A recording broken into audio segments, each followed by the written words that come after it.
जो है बच्चों, हम आप लोगों को बताएंगे त्रिभुज के बारे में कि त्रिभुज किसे कहते हैं। ये क्वेश्चन मैंने लिखा भी है यहाँ पे कि त्रिभुज, ये क्वेश्चन है कि त्रिभुज किसे कहते हैं। तो जो तीन भुजाओं से, तीन भुजाएं 1 2 3, तीन भुजाओं से घिरी बंद आकृति को त्रिभुज कहते हैं। त्रिभुज कितने प्रकार के होते हैं? त्रिभुज कोण के आधार पे अलग होते हैं और भुजाओं के आधार पर अलग होते हैं। तो पहले कोण के आधार पर त्रिभुज आपको समझाएंगे। कोण के आधार पर त्रिभुज तीन प्रकार के होते हैं: समकोण त्रिभुज, न्यून कोण त्रिभुज और अधिक कोण त्रिभुज। इसी तरीके से भुजाओं के आधार पर समबाहु त्रिभुज, विषमबाहु त्रिभुज, द्विसमबाहु त्रिभुज, इस तरीके से 6 प्रकार के त्रिभुज होते हैं। समकोण त्रिभुज किसे कहते हैं? जिसमें एक कोण समकोण होता है, यानी जैसे एग्जांपल में मैंने दिखाया भी है कि 90 डिग्री का जब एक उसमें त्रिभुज का एक कोण होता है तो उसे समकोण त्रिभुज कहते हैं।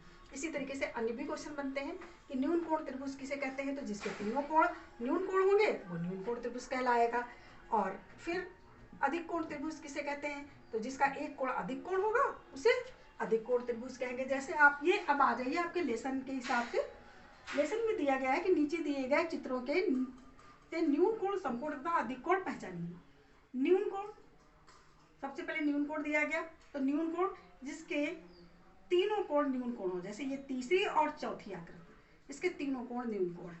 फिर कहता है समकोण, इसमें ये समकोण है, कोण नंबर 2, त्रिभुज नंबर 2 में ये समकोण है और इसको भी अगर पलट के सीधा किया जाए तो ये भी जो है समकोण है। और अधिक कोण, ये फिगर नंबर 5 जो है ये अधिक कोण है। क्वेश्चन नंबर 2 में आ जाइए। निम्नलिखित भुजाओं में कोण आ बा सा की माप बताओ। कल जो इससे पहले मैंने वीडियो बनाया था उसमें बताया था जिस कोण को पूछते हैं उसको बीच में लिखते हैं। तो ये सबसे पहला ये है त्रिभुज, इसमें देखिए आ बा सा। आ जो है आपका 50 अंश का है, सा जो है आपका 60 अंश का, और बा का मान पूछ रहा है। बा कैसे जानेंगे, इसको मैंने एक हल करके दिखाया है। मान लिया कोण आ बा सा x अंश का है, जो इसके ऊपर 0 लगाते हैं उसी को अंश कहते हैं। त्रिभुज के तीनों अंतः कोणों का योग 180 अंश का होता है। यह हमें पहले से ज्ञात है कि त्रिभुज के तीनों अंतः कोणों को अगर जोड़ दिया जाए तो वो 180 अंश के बराबर होते हैं। तो अब हमें कोण बा का मान ज्ञात करना है, तो इसलिए 60 अंश, 50 अंश और प्लस x अंश जो नहीं पता था उसको भी अगर जोड़ेंगे तो ये 180 अंश के बराबर आ जाएंगे। अब जो दिया है उसको तो जोड़ लिया, 60 और 50 को जोड़ लेते हैं 110 अंश, प्लस x अंश अगर जोड़ते हैं तो ये 180 अंश के बराबर हो जाएंगे। तो अब हमें x अंश पता है, अगर हम बराबर के उधर ले जाते हैं कोई भी चीज़, राइट साइड लेफ्ट साइड या लेफ्ट साइड या राइट साइड मिलाते हैं, उसको चेंज करते हैं तो इसमें चिन्ह बदलते हैं। तो ये x अंश, ये चूंकि प्लस में था ये माइनस में जाता है और इसको घटाते हैं तो 70 अंश रहता है। यानी कोण आ बा सा का मान 70 अंश है। इसी तरीके से आपको ये दूसरा और तीसरा भी लगाना है। अब रिक्त स्थान पर इसमें पूर्ति करना है। कहते हैं त्रिभुज में शीर्ष कितने शीर्ष होते हैं? तो ये त्रिभुज बने, आप देखिएगा इसमें से 1 2 3, यानी त्रिभुज में 3 शीर्ष होते हैं। कोण 1 2 और तीसरा कोण, 3 कोण होते हैं। तथा भुजाएं कितनी होती हैं? 1 2 3, 3 भुजाएं, यानी त्रिभुज में 3 शीर्ष होते हैं, 3 कोण होते हैं तथा 3 ही भुजाएं होती हैं। अगला प्रश्न है त्रिभुज के तीनों कोणों का योग पर। ये पहली लाइन लिखी हुई है, त्रिभुज के तीनों अंतः कोणों का योग 180 अंश के बराबर होता है। फिर है त्रिभुज की किन्हीं 2 भुजाओं की माप का योग तीसरी भुजा से होता है।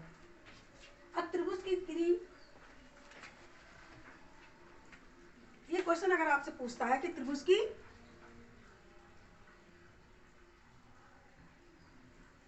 तीन भुजाओं से होता है, तो पाइथागोरस के नियम के अनुसार कोई भी त्रिभुज हो, अगर इसकी 2 भुजाएं आपस में जोड़ दी जाएंगी, यानी योगफल माने जोड़ना, जोड़ दी जाएंगी तो ये तीसरी भुजा से अधिक हो जाएगा। तो हम इसमें क्या लिखें? त्रिभुज की किन्हीं 2 भुजाओं की माप का योग तीसरी भुजा से अधिक होता है।